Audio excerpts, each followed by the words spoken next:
book of 1 Samuel, chapter 1. There was a certain man from Rephaim, a Zuphite, from the hill country of Ephraim, whose name was Elkanah, son of Jeroham, the son of Elihu, the son of Tohu, the son of Zuph, an Ephraimite. He had 2 wives. One was called Hannah, and the other Peninnah. Peninnah had children, but Hannah had none.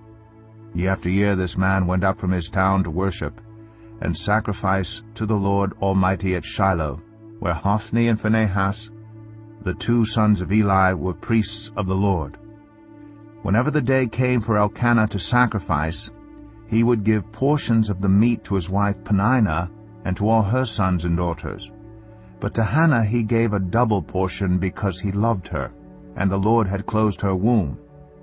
Because the Lord had closed Hannah's womb, her rival kept provoking her in order to irritate her.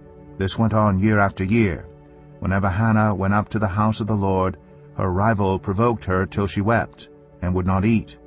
Her husband Elkanah would say to her, "Hannah, why are you weeping? Why don't you eat? Why are you downhearted? Don't I mean more to you than 10 sons?" Once when they had finished eating and drinking in Shiloh, Hannah stood up. Now Eli the priest was sitting on his chair by the doorpost of the Lord's house. In her deep anguish, Hannah prayed to the Lord, weeping bitterly. And she made a vow, saying, "Lord Almighty, if you will only look on your servant's misery, and remember me, and not forget your servant, but give her a son, then I will give him to the Lord for all the days of his life, and no razor will ever be used on his head." As she kept on praying to the Lord, Eli observed her mouth. Hannah was praying in her heart, and her lips were moving, but her voice was not heard. Eli thought she was drunk, and said to her, "How long are you going to stay drunk? Put away your wine." "Not so, my lord," Hannah replied. "I am a woman who is deeply troubled. I have not been drinking wine or beer. I was pouring out my soul to the Lord. Do not take your servant for a wicked woman. I have been praying here out of my great anguish and grief." Eli answered, "Go in peace, and may the God of Israel grant you what you have asked of him." She said, "May your servant find favor in your eyes." Then she went her way and ate something, and her face was no longer downcast. Early the next morning they arose and worshipped before the Lord, and then went back to their home at Ramah. Elkanah made love to his wife Hannah, and the Lord remembered her. So in the course of time Hannah became pregnant and gave birth to a son.